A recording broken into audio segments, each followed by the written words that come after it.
네, 시간이 되었습니다. 비가 지금도 선생님 오나요? 비가?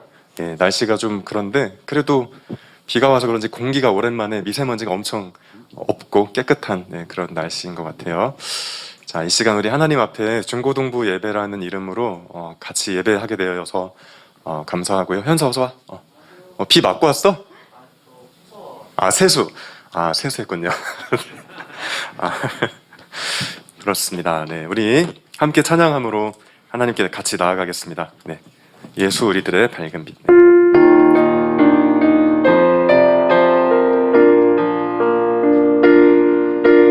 예수 우리들의 밝은 빛, 은혜와 긍휼을 베푸시는 주,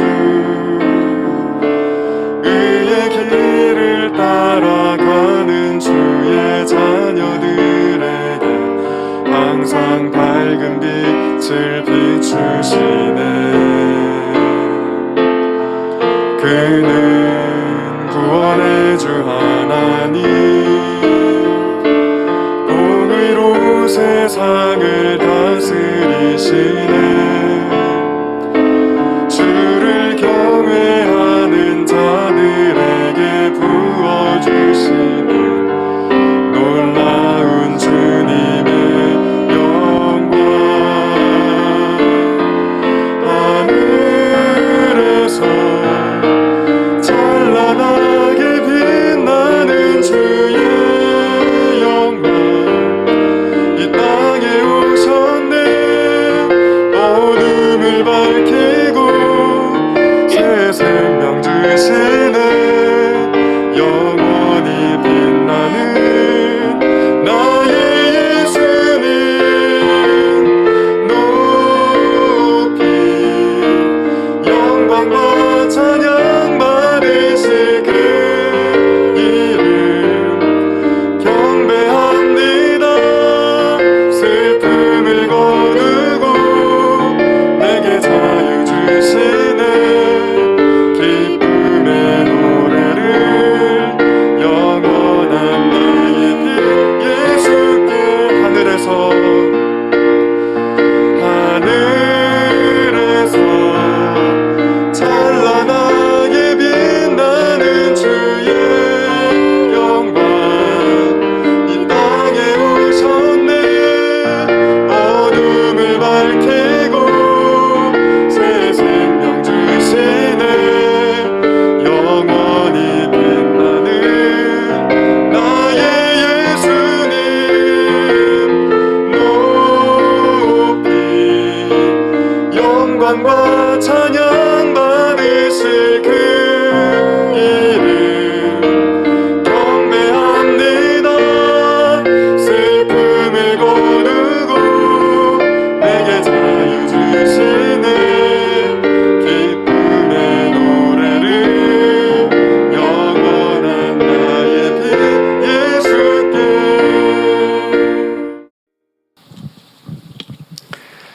12절에서 19절 전도사님하고 한 절씩 교독하고 마지막 19절을 같이 읽을게요.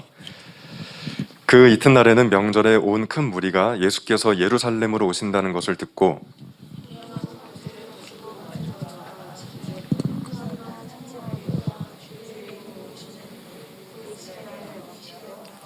예수는 한 어린 나귀를 보고 타시니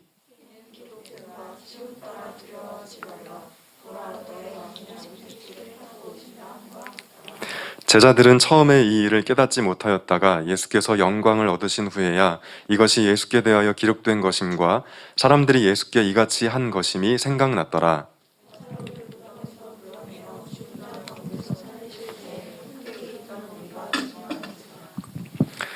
이에 무리가 예수를 맞음은 이 표적 행하심을 들었음이러라. 바리새인들이 서로 말하되 볼지어다 너희 하는 일이 쓸데없다. 보라 온 세상이 그를 따르는도다 하니라. 아멘. 네, 사느라 고생이 많았죠? 네. 지난주에 우리 총회를 했잖아요. 사람이 많지 않았지만 우리 성화가 회장이었고 작년에 총무가 예주였는데 이제 새로 임원을 진작 그 코로나 때문에 뽑지 못해서 이제 지난주에서야 이제 뽑았는데 총무였던 예주가 회장에 당선되고 또 새롭게 현서가 이제 총무가 되어서 전사님 개인적으로 기쁘게 생각을 했는데, 지난주에 준모가 혹시 왔다면 우리 학교에 진로부장도 있고 또 체육부장도 있다고 하잖아요. 학교에도 우리 현서가 진로부장인가? 하준이 그리고 저기 세연이가 체육부장. 그래서 우리는 뭘 만들면 좋을까 하다가 오락부장이 만약에 전사님이 그동안 레크레이션 좀 진행했었는데 우리 친구들이 진행하면 좋을 것 같아서 준모가 레크레이션 부장하면 어떨까 생각도 잠깐 했는데, 네, 지난주에 못 왔죠. 네. 자, 오늘은 사순절의 마지막 주일이면서 예수님의 예루살렘 입성을 기억하는 종려주일을 맞이했습니다. 그래서 종려주일이라는 제목으로 하나님 말씀을 나누겠습니다. 우리 입에 한번 붙으라고 한 번만 같이 읽어볼까요? 제목 시작. 종려주일. 네, 종려주일. 자, 이게 무슨 얘기인지 말씀을 들으면 이해가 될 거예요.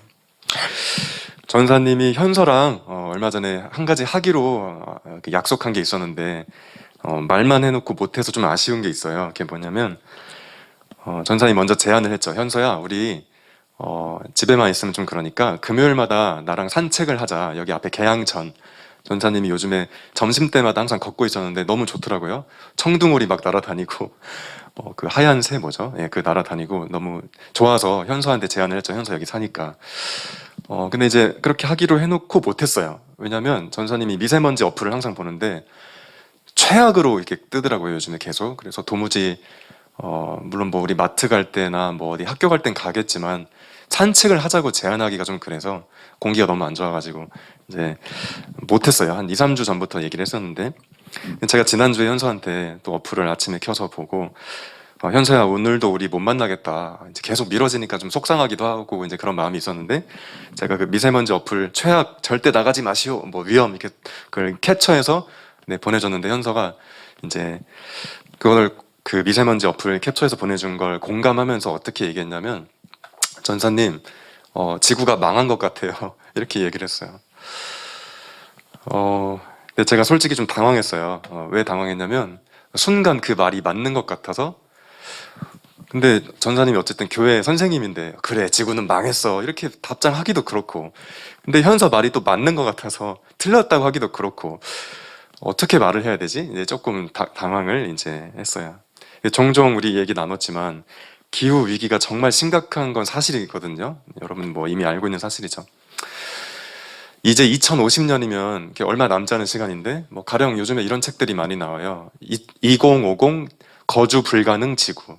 2050년이 되면 지구는 사람이 살 수 없는 곳이 된다. 이런 책이 나올 만큼 굉장히 이제 심각한 제목의 책들이 나오고 있죠. 망한 것 같아요. 지구가. 우리 주은아, 우리 앞으로 괜찮을까? 대학도 가야 되고, 휴주야, 연애도 해야 되고, 우리 좋은 차도 한번 타야 되고, 아파트도 좋은 아파트 살아야 되고, 꿈이 다 있잖아요. 근데 그런 꿈을 펼치려면 지구가 괜찮아야 되는데 지구가 망한 것 같은 이런 현실을 어떻게 생각해야 될까 하는 느낌이 들잖아요. 근데 그 이야기는 잠시 후에 다시 하기로 하고, 우리 일단 약 2000년 전 유대인들이 살던 팔레스타인 땅에 잠깐 가보면 좋을 것 같아요. 전사님이 이제 생각해보니까 어쩔 때는 유대인이라고 했다가 어쩔 때는 이스라엘이라고 했다가 팔레스타인이라고 했다가 이게 헷갈려서 잠깐 정리를 해주면, 여러분 뉴스를 잘 안 보겠지만 요즘에 흔히 나오는 팔레스타인 분쟁 이런 말 들어봤나요? 거기 땅이에요. 지중해 오른쪽 터키 아래 팔레스타인 땅 지명인데, 예전에 그 팔레스타인 땅에 하나님을 처음 믿었던 이스라엘 사람들이 살았어요. 네, 이스라엘 사람들. 근데 이스라엘이 우리나라 남북 전쟁, 우리나라가 북한 남한 있는 것처럼 역사 속에서 남북이 갈라진 적이 있거든요. 북쪽은 이스라엘이라는 이름을 그대로 썼고 남쪽은 유대라고 했어요. 유다. 근데 나중에 북이스라엘이 먼저 멸망하고 남유다만 남았는데 여러 가지 일들이 있은 후에 유대인들은 계속 살아남았어요. 그래서 오늘날 우리가 이스라엘이라는 나라가 있긴 하지만 실제로는 유대인들의 후손인 거죠. 어쨌든 피는 거슬러 올라가면 이스라엘이고 북이스라엘은 멸망하고 남유대만 살아남았는데 그 유대인들의 후손들이 지금 이제 살고 있다고 말할 수 있을 것 같아요. 그러니까 정리하면 팔레스타인 땅에 사실은 이스라엘이라는 나라가 있었고, 그리고 북이스라엘은 멸망해서 오랜 시간이 흘러서 유대인들만 살아남아서 우리가 지금 다시 세워진 이스라엘 나라에 사는 사람들을 유대인이라고 부르죠. 근데 이게 제가 혼란스러워서 앞으로 그냥 팔레스타인 이렇게 말을 할게요. 그 땅 이름이 팔레스타인이니까. 어쨌든 약 2000년 전에 유대인들이 살던 팔레스타인 땅으로 잠깐 가보면 그 2000년 전에 살던 팔레스타인 땅에 살던 그 사람들에게 기후 위기 같은 건 없었죠. 물론 그 유대인들뿐만 아니라 모든 전 세계적으로 지구가 뭐 기상 이변 이런 건 없으니까 세상이 망한 것 같다는 기후 위기 때문에 망한 것 같다는 느낌은 전혀 없었지만 다른 이유로 세상은 망했구나라는 생각이 들었어요. 우리가 현서의 그 아픈 말처럼 미세먼지 이거 정말 장난 아니네. 지구가 망했구나. 이런 느낌처럼 2000년 전 팔레스타인 땅에 살던 유대인들은 우리 현대인들 못지않게 아주 강렬한 느낌을 가졌다는 거예요. 세상이 망했구나. 왜냐하면 수많은 유대인들이 길고 긴 로마의 지배에 놓여 있었기 때문이죠. 로마의 지배에 지쳐 있었어요. 유대인들 중에서 특별히 가난하고 힘없는 사람들은 정말 이런저런 이유로 지배자들에게 천대받고 억압받고 착취당하고 그야말로 만신창이가 되기 일쑤여서 망했어. 세상은 망했어. 미래가 없어. 이런 생각을 했다는 거예요. 이 세상은 이미 망한 것이나 다름없는 그런 가난하고 힘없는 유대인들에게 새로운 세상이 열리길 바라는 간절한 열망이 있었죠. 이건 사람 사는 게 아니다. 우리가 언제까지 이렇게 살아야 되나. 너무 괴롭다, 슬프다, 우울하다, 외롭다 이런 생각을 했다는 거예요. 하나님의 아들인 예수님은 바로 그런 서글픈 땅에 태어나시고 사람들 앞에 나타나셔서 활동하셨던 거예요. 그리고 하나님 나라를 선포하셨죠. 하나님이 다스리시는 세상이 왔다. 절망과 낙심의 자리에서 일어나서 그 하나님 나라 잔치에 참여해라. 그러면서 병든 사람들, 귀신 들린 사람들을 고쳐주시고 다른 사람들로부터 미움받고 소외당하는 사람들에게 일부러 찾아가서 식사를 같이 하셨어요. 배고파서 찾아가신 게 아니고 사람들이 싫어하는 사람들을 일부러 찾아가서 같이 밥 먹는 행위 자체가 하나님 나라가 뭔지 보여주는 상징적인 행동이셨거든요. 그런 모습이 이제 입소문을 타고 예수님은 유명해지기 시작하셨는데 그래서 결국엔 예수님을 많은 사람들이 따르기 시작했어요. 굉장히 특이한 사람이 나타났네. 저 사람이라면 새로운 시대가 열릴 수도 있겠구나. 이제 그런 마음을 갖게 된 거죠. 로마의 그 군인들의 말발굽발에 고통받던 사람들이 소망 없이 하루하루 힘들고 허덕이며 이제 살던 사람들이 예수라는 젊은이를 봤더니 저 사람이 새로운 시대를 열 수 있을 것 같아 라는 기대를 품게 된 거예요. 오늘 성경 말씀에 보면 예수님이 예루살렘이라는 그 이스라엘, 그러니까 팔레스타인 땅의 수도에 들어가실 때 사람들이 종려나무 가지를 흔들고 환영했다는 이야기가 나오는데 바로 그런 상황 속에서 종려나무라는 나뭇가지를 꺾어서 흔들었던 거예요. 우리 말씀을 한번 같이 읽어볼까요? 시작! 그 이튿날에는 명절에 온 큰 무리가 예수께서 예루살렘으로 오신다는 것을 듣고 종려나무 가지를 가지고 맞으러 나가 외치되 호산나 찬송하리로다 주의 이름으로 오시느니 곧 이스라엘의 왕이시여 하더라. 여러분, 예수님이 이 예루살렘이라고 제가 파랗게 표시해놨는데 지금 서울에 들어가신 거예요. 원래는 저희 전라남도 해남에서 활동하시다가 시골에서 활동하시다가 계속 이제 시골에서 주로 활동하시다가 가난한 사람들을 상대하시다가 이제 그 활동의 끝 무렵에 이제 서울로 올라오신 거예요. 여러분, 오늘날에도 서울에 국회의사당이 있고 청와대 있고 대기업들의 본사가 있고 권력과 부가 다 집중된 곳이죠. 그러니까 예루살렘에 들어오셨다는 것은 이제 드디어 힘 있는 자들과 한판 뜨러 이제 본인이 십자가에 처형되실 게 예상되는 순간에 들어오셨다는 뜻이에요. 그냥 한번 소풍 오신 게 아니고 예루살렘으로 이 말 속에는 아주 긴장되는 그 상황의 분위기가 담겨 있는 거예요. 드디어 서울로 오셔가지고 우리로 따지면 경복궁에 이제 쳐들어가시려고 이제 오신 거예요. 왕을 이제 제가 왕이라고 그냥 쉽게 표현하는데 그 팔레스타인 땅에서 권력과 부를 가지고 있는 사람들에게 이제 드디어 한 말씀 하시려고 오신 거죠. 네. 기독교인들이 이 사건을 기억하려고 종려주일이라는 걸 만들어서 대대로 지켜오고 있는 거예요. 이 사건이 있고 얼마 후에 예수님이 십자가에 처형되시거든요. 예수님 본인도 그렇게 될 걸 아셨음에도 본인의 임무를 잘 마치시기 위해서 지도자들의 본거지로 이제 이스라엘의 수도로 들어오신 거죠. 자, 근데 왜 하필 종려나무였을까? 소나무도 있고 참나무도 있고 물론 팔레스타인 땅에 그런 나무가 사는지 모르겠는데 유대인들에게 이 종려나무는 어떤 승리의 상징 혹은 절대 죽지 않고 끝까지 살아남는 그런 상징이 담긴 나무였어요. 우리 장미꽃 같은 거에 꽃말이 있듯이 종려나무에도 그런 생명력, 끈질긴 생명력, 승리, 새로운 시대 이런 의미가 담긴 나무가 종려나무였거든요. 실제로 척박한 환경에서 종려나무 가지가 잘 자란다고 그래요. 그러니까 지독한 고통 속에 살아가던 가난한 유대인들이 종려나무를 흔들면서 예수님을 맞이했던 거는 제발 이 망한 것 같은 세상이 끝장나고 새로운 시대가 열리길 바랍니다 하는 마음으로 종려나무 가지를 흔들었던 거죠. 네. 자, 그 결과는 어떻게 되었냐면 새로운 시대가 열렸으면 참 좋겠는데 새로운 시대가 열리는 것을 모두가 원하는 것은 아니거든요. 우리 말씀 한 번만 더 읽어볼까요? 아까 읽었던 19절 말씀을 세번역 성경으로 읽어보겠습니다. 시작. 그래서 바리새파 사람들이 서로 말하였다. 이제 다 틀렸소. 보시오, 온 세상이 그를 따라갔소. 자, 바리새파 사람들은 당시의 지도자들인데 되게 부정적으로 이 말을 하고 있는 거예요. 사람들이 예수를 너무 좋아하는데 이거 이러면 안 되겠는데 그런 얘기예요. 온 세상이 그를 따라갔어. 예수님이 사람들에게 주목받는 것이 부담스러웠던 종교 지배자들에 의해서 예수님은 십자가에 처형당하셨어요. 자, 그런데 여러분 중요한 게 있어요. 다음 주가 이제 부활절이에요. 종려주일을 맞이하는 것은 이제 부활절을 준비하기 위해서 이제 종려주일을 우리가 맞이하는 건데 다음 주에는 예수님이 십자가에 죽으셨지만 3일 만에 부활하신 것을 기념하는 부활절인데 그때 다시 나누겠지만 성경은 예수님이 하나님의 능력으로 3일 만에 부활하셨다는 이야기를 또 전해줘요. 그것은 하나님이 굉장히 신기한 일을 할 줄 아는 초능력을 가진 존재라는 말이 아니라 망한 것 같은 세상에서 하나님 나라를 선포하시고 또 약하고 병든 자들을 찾아다니고 고쳐주시고 외로운 사람들과 같이 식사를 하셨던 예수님의 삶이 세상을 구원할 수 있는 삶이라는 거 너네 몰랐지? 근데 그게 맞아 라는 의미로 죽은 자들 가운데에서 예수님을 살려주신 거예요. 물론 굉장히 신기한 일이죠.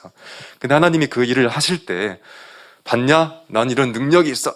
이게 아니라 그 사건의 의미는 정말 가난한 사람들의 편에 섰던 예수님이 못마땅해서 십자가에 처형해버린 그런 일들이 있어서 역시 예수님처럼 살면은 안 되는구나. 그냥 눈치나 보면서 그냥 뭐 내 앞길이나 닦자 이런 생각을 할 수 있는 사람들에게 아니야. 그렇게 보일 수 있겠지만 이게 옳은 거야. 근데 그 의미로 예수님이 짠 하고 부활하셨다는 거예요. 그 예수님을 자신의 주인으로 삼고 예수님처럼 사는 사람들에 의해 하나님 나라가 반드시 이루어질 것이라는 이야기가 성경 이야기의 핵심이죠. 그러니까 세상이 망한 것 같은 순간에도 낙심하지 말고 2050년에 기후위기로 세상이 망한다고? 뭐 그럴 수 있어요. 제가 봐도 그럴 것 같았고 플라스틱 쓰레기가 바다로 흘러 들어가는 거 보면 물고기 잡아 먹어도 되나? 근데 그냥 먹으려고요. 어차피 먹은 미세 플라스틱이 너무 많아가지고 앞으로 먹어야 될 것 같아. 그냥 망한 것 같은데 이거 뭐 해도 안 된 것 같은데 안 될 것 같은데 그래도 낙심하지 말고 예수님이 가신 길을 따라 걸으라는 게 성경의 요청이에요. 예수님이 부활하신 것처럼 예수님을 따르는 사람들도 부활할 것이고 결국에는 온 세상에 하나님의 나라가 이루어질 것이라는 이야기를 성경이 들려주는 거죠. 얼마나 이런 이야기가 와닿을지 모르겠는데 지구는 이미 망한 걸까? 지금 성경 얘기를 했고 아까 처음에 언급했던 기후위기랑 잠깐 연결을 지어보자면 지구는 정말 망한 걸까? 방금 얘기했지만 정말 큰일이죠. 여러분이 유튜브 많이 볼 텐데 가능하다면 유튜브로 기후위기에 관련된 강의도 좀 들어보고 자료도 잘 찾아봤으면 좋겠어요. 그리고 기후위기가 또 좀 다른 의미에서 왜 좀 중요하냐면 우리가 관심을 갖는 게 왜 중요하냐면 그게 일자리 세계에 많이 영향을 미친대요. 그러니까 기후가 변화하면 사라질 직업들이 있고 반대로 기후가 변하면 새로 생길 직업들이 있는 거죠. 그 관련된 분야들이 또 새로 생길 수 있기 때문에 실제로 생기고 있고 여러분이 그런 걸 잘 알고 또 미래를 준비해야 되지 않을까 싶어요. 앞으로 전망이 없는 직업인데 거기에 지금 당장 돈을 많이 버는 것 같아서 그 공부하는 건 좀 시야가 짧은 걸 수 있죠. 근데 지금은 별 볼 일 없어 보이는데 기후 위기라는 시대의 변화에 앞으로 좀 각광받는 직업일 수 있다면 준비하는 것도 괜찮겠죠. 예를 들면 그런 거죠. 전사님이 항상 가는 주유소가 있는데 저는 전국에 그런 주유소가 또 있을까 싶어요. 사람들이 진짜 그 줄 서서 주유를 해요. 그 길목에 너무 좋은 길목에 서 있고 조금 더 뭐 싸게 팔고 그런 것도 아닌데 정말 사장님은 정말 돈방석에 앉아 있을 것 같아요. 엄청난 사람들이 매일매일. 근데 보면서 그런 생각이 들죠. 석유는 영원하지 않다. 앞으로, 그리고 권장될 것도 아니고 환경이 오염되니까 사라질 것 같아요. 그 사장님이 망하길 바란다는 게 아니고 시대의 분위기가 그렇다는 거죠. 이제 그런 걸 염두에 보면 나도 이 사장님처럼 주유소 한번 차려가지고 돈 좀 벌어볼까? 조금 앞으로 10, 20년 사이엔 괜찮을지 모르지만 그 이후에는 그게 아닐 수도 있다는 얘기죠. 저도 전문가가 아니니까 이 정도 얘기를 이제 할게요, 그냥. 여러분, 망해 보이는 세상에서도 우리는 우리의 일을 해야 돼요. 제 얘기는 그거예요. 우리가 할 일을 하면 나머지는 하나님이 해결해 주신다는 믿음을 가지고 말이죠. 제가 설교를 준비하다가 가슴이 뜨거워지는 두 가지 이야기를, 하나는 원래 알던 이야기, 또 하나는 어제 알게 된 이야기, 이제 그 이야기와 만났는데 그 이야기를 잠깐 들려주고 설교를 마치려고 해요. 여러분 잘 모를 수 있는데 유시민이란 이름 들어봤어요? 아는군요. 역시 예주는 똑똑하네요. 제가 이제 정치 이야기를 하려는 게 아니고 유시민 전 장관, 지금도 뜨겁게 활동하시는 분인데, 그분은 이제 지금 60대 초반이신데 젊었을 때, 그러니까 지금 60대 초반인 사람들이 젊었을 때 민주화 시대가 안 열려서 독재 대통령이 독재라고 있어가지고 그때만 해도 이제 의식 있는 대학생들이 다 이제 민주화 운동을 했어요. 이제 대통령이 너무 장기 집권을 하니까 세상이 이러면 안 될 것 같다. 어떻게 18년씩이나 대통령을 하냐 이러면서 결과적으로 87년 이후에 이렇게 민주화가 돼서 우리는 그래도 민주화가 된 세상에 살고 있죠. 많은 문제가 있음에도 불구하고 어느 날 이 유시민 전 장관이 TV 토크쇼에 나갔는데 MC가 이런 질문을 던졌어요. 유시민 작가님, 작가기도 하니까 민주화 운동 하실 때 어떤 마음으로 하셨냐고, 이길 수 있을 것 같았냐고, 우리가 이렇게 열심히 피 흘리면 세상이 바뀌겠지라는 마음을 가지셨냐고. 근데 그 유시민 전 장관이 어떻게 대답을 했냐면 솔직히 세상이 바뀔 거라는 기대를 조금도 하지 못했대요. 왜냐면 본인들이 이제 예를 들어서 그분은 서울대생이었는데 너무 무서운 거예요. 탱크가 교문에 서 있으니까 학생들이 데모한다고 탱크를 갖고 온 거예요, 군인들이. 근데 학생들이 할 수 있는 거는 돌 던지는 거. 돌로 어떻게 탱크를 이기죠? 우리 전쟁 영화 보면 권총이 있어도 못 이기잖아요. 탱크를 밀고 오면. 근데 학생들은 권총이 있는 것도 아니고 따발총이 있는 것도 아니고 돌 가지고 던지는데 어떻게 이기냐고요. 예. 그래서 돌을 던지면서도 미친 짓이라는 생각이 드는 거예요. 못 이긴다는 게 절대. 이제 MC가 또 질문합니다. 그럼 왜 하셨냐고. 민주화 운동 왜 하셨냐고. 그러니까 내가 이 돌을 던지고 데모를 하면 이길 수 있을 거라는 기대를 해서가 아니라 질 게 뻔하지만 세상이 안 바뀔 거라고 생각하지만 아무것도 안 하고 있는 내가 너무 못나 보여서 그렇게 했다는 거예요. 그렇게 아무것도 안 하는 내가 너무 초라해 보여서 나 자신을 지키기 위해서 돌을 던졌다는 거예요. 근데 결과적으로 세상이 바뀌었죠. 네. 저는 그 말이 지금 이야기의 맥락과 약간 안 맞긴 하지만 그래도 굉장히 도전이 되었어요. 그분이 기독교인도 아니고 심지어 무신론에 가까운 사상을 갖고 있지만 평소에 얘기를 들어보면 그럼에도 불구하고 제가 예수님을 따라가는 삶에 힌트를 주더라고요. 세상이 안 바뀔 것 같아요. 미세먼지 장난 아니고 플라스틱 쓰레기 벌써 이미 우리 몸속에 다 들어왔어요. 지구는 뜨거워지고 있고 북극곰과 많은 동물들이 고통당하고 있고 호주에서 산불이 나서 1억 마리가 넘게 다 죽었어요. 절망이지. 절망인데 아무것도 안 하고 있는 나는 너무 못나 보일 것 같아서 뭐라도 해야겠다. 바뀔 거라는 기대 없지만 하는 게 옳다. 그게 좀 이렇게 힌트가 되더라고요. 여러분에게도 힌트가 되었으면 해서 말해주는 거예요. 신앙생활도 비슷하죠. 우리는 세상을 바꿀 힘이 없고 그래서 가만히 있게 될 수도 있지만 너무 못나 보인다는 그 마음이 뭘까? 그래서 우리는 가만히 안 있게 되죠. 예수 믿는 사람으로서. 교회 안 다니는 유시민 장관님과 우리에게 차이점이 있다면 우리는 우리의 일을 하면 하나님이 반드시 그 일을 아름답게 마무리하실 거라는 믿음이 있는 거고, 유시민 장관은 몰라, 그런 건 모르겠고 가만히 있으면 바보 같으니까 돌을 던지자 했던 거고, 근데 우리는 이제 그런 거라기보다는 돌을 던지면 하나님이 그 돌을 가지고 핵폭탄을 만드실 거야, 이런 믿음이 있는 게 약간 차이가 있는 거겠죠. 한 가지 이야기만 더 하고 마치겠습니다. 어제 뉴스를 보다가 깜짝 놀랐는데 진짜 깜짝 놀랐어요. 뭐냐면 인도네시아에 사는 어떤 할아버지가 살던 마을이 이게 산불이 나가지고 24년 전에 완전히 폐허가 됐어요. 그러니까 민둥산이 돼버린 거죠. 산 완전히 불타버려가지고 농사도 지을 수가 없고 이제 완전히 초토화가 됐는데 이제 마을 사람들이 이제 다 떠나기도 하고 절망했는데 어떤 할아버지가 24년 동안 거의 매일매일 나무 한 그루씩 심었대요. 사람들이 미쳤다고 했대요. 아, 그거 해서 되냐고. 그 땅이 무슨 몇 헥타르라고 했는데 정확히 기억이 안 나요. 아무튼 엄청 큰 땅인데 나무 한 그루씩 어느 세월에 그걸 산을 다시 회복하겠어요. 사람들은 하지 않았대요. 미친 사람이라고 욕하기도 하고. 근데 결과적으로 24년이 지난 오늘 뉴스에 나온 거는 그 마을이 회복됐어요. 울창한 숲이 생기고. 그래서 이제 나무가 있다는 얘기는 이제 물도 이제 잘 있다는 얘기죠.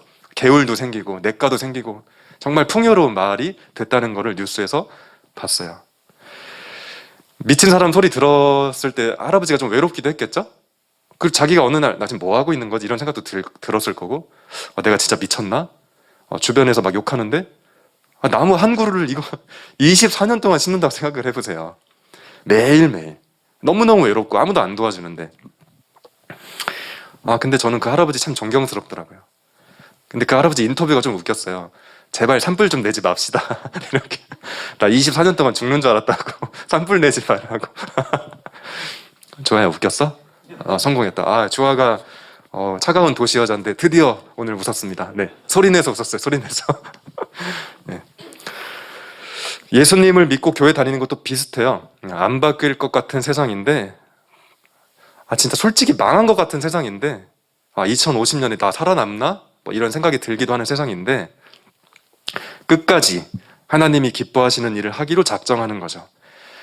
예수님이 하셨던 것처럼 가난한 사람을 돌봐주고 외로운 사람들의 손을 잡아주고 또 지구에게 해를 끼치는 일을 하지 않기 위해서 우리 할 수 있는 범위 내에서 노력을 하고 예민하게 굴고 주변에서 야, 뭐 이렇게 깐깐하게 사냐, 그냥 대충 살아, 이렇게 피곤하게 살아, 너만 있으면 불편해, 이런 이야기도 한번 들어보고 그러다 보면 산불 난 숲이 24년이 지나서 다시 울창해지듯이 우리가 예상할 수 없는 방법으로 하나님은 하나님의 일을 하시리라는 믿음,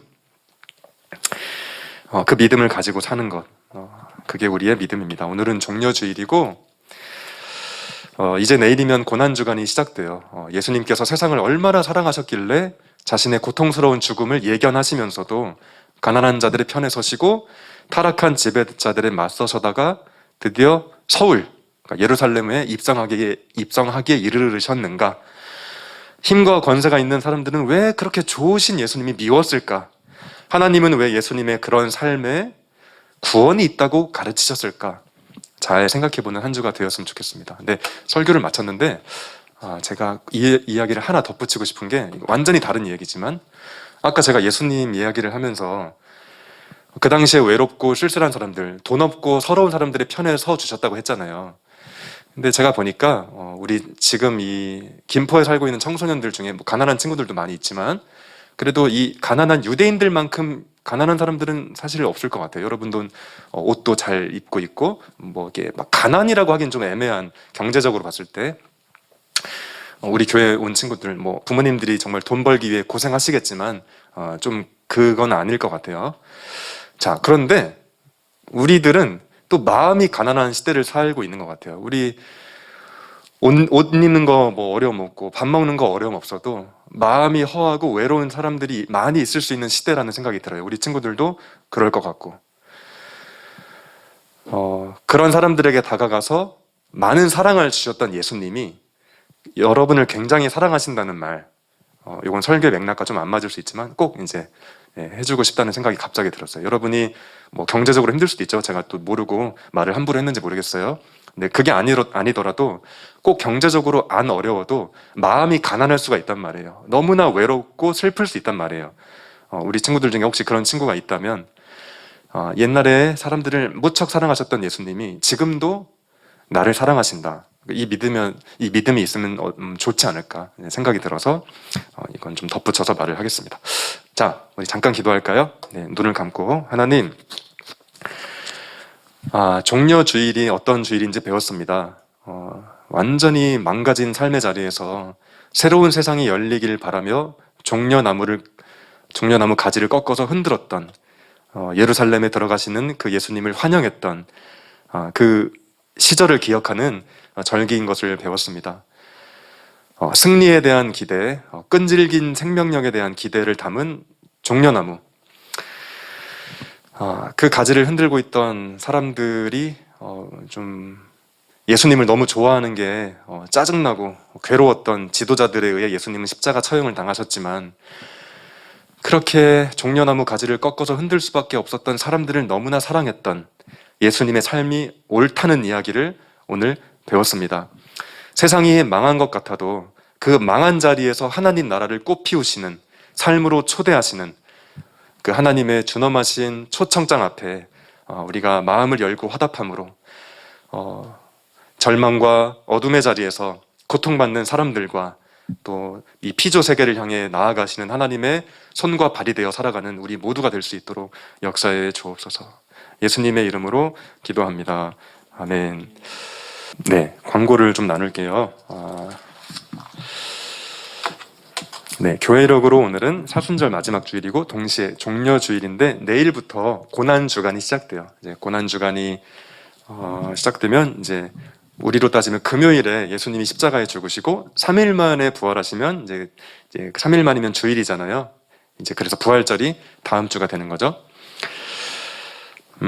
월요일부터 금요일까지, 그러니까 내일부터 한 주간 동안 고난주간 특별 새벽 기도회가 교회에서 열려요. 그래서 우리 친구들도 혹시 올 수 있으면 부모님 따라서 오든지, 아니면 뭐 가까우니까 여기 올 수 있는 친구들은 와서 같이 기도하는 것도 뭐 좋지 않을까, 이제 그런 생각이 듭니다. 자, 다음 주일은 이제 부활절인데 또 함께 드리는 예배를 드리는 4월 첫 주여서 또 여기 같이 이곳에서 예배를 드리고, 다음 주에는 네, 그 교육관을 이동해서 같이 달걀을 포장하는, 부활절 달걀을 포장하는 그런 뭐 시간을 갖도록 하겠습니다. 지난주에 광고한 것처럼 이번 고난주간에는 탄소 금식을 통해서 세상의 고통과 한번 만나보려고 그래요. 제가 이제 이따가 좀 설명을 해줄 건데, 금식 일지를 작성하고 또 제출한 친구들에게 작은 선물을 나누어주면 좋겠다는 생각이 들고, 또 금식 일지를 쓰면서 가졌던 생각을 또 나누는 시간이 있으면 좋겠다는 생각이 듭니다. 아무튼 다시 이따가 얘기를 하겠습니다. 자, 오늘은 연합분반인데, 그래서 탄소 금식 설명회를 갖고, 또 이것도 지난주에 설명했는데 질문지 작성을 할게요. 전사님이 이제 금년 하반기에 설교를 어떻게 할까 하다가 질문에 대한 대답을 하는 질문 시리즈 설교를 하려고 하는데, 여러분이 궁금한 것들을 한 주간 동안 생각해 오라고 제가 요청을 했죠. 그것을 이제 쓸 수 있도록 제가 질문지를 마련해 놨어요. 네, 선생님들도 같이 해주시면 좋을 것 같습니다. 자, 지난 주일에 새로운 임원이 선출되었습니다. 임원들을 위해서 기도해주고 축하합니다. 우리 회장 김예주, 총무 신현서 학생을 위해서 함께 박수해 줄까요? 네, 아주 제가 든든합니다. 자, 각 반 선생님을 통해서 월요 메시지가 발송되고 있는데 신앙생활에 좋은 도움이 되길 바라고요. 그동안 코로나 때문에 자꾸 대면 비대면 왔다 갔다 하다 보니까 제가 대표 기도도 세우지 않고 봉헌위원도 세우지 않았었는데, 이제 또 어쨌든 안정세니까 오늘부터 다시 우리 부장 선생님이 대표 기도 해주신 거고요. 이제 앞으로 예전처럼 하겠습니다. 다음 예배는 4월 11일인데 그때 회중 기도는 이화금 선생님께서 해주시고요. 그리고 봉헌위원은 정주은 학생. 반주를 하니까 자주는 못 시킬 것 같고 다음 주 그 다음 예배 때만 한번 주은이에게 부탁을 하겠습니다. 자, 네. 다른 광고는 없고요. 자, 이 시간 다 함께 자리에서 일어나서 파송 찬양 함께 부르고 주기도문 하고 예배를 마치겠습니다. 네.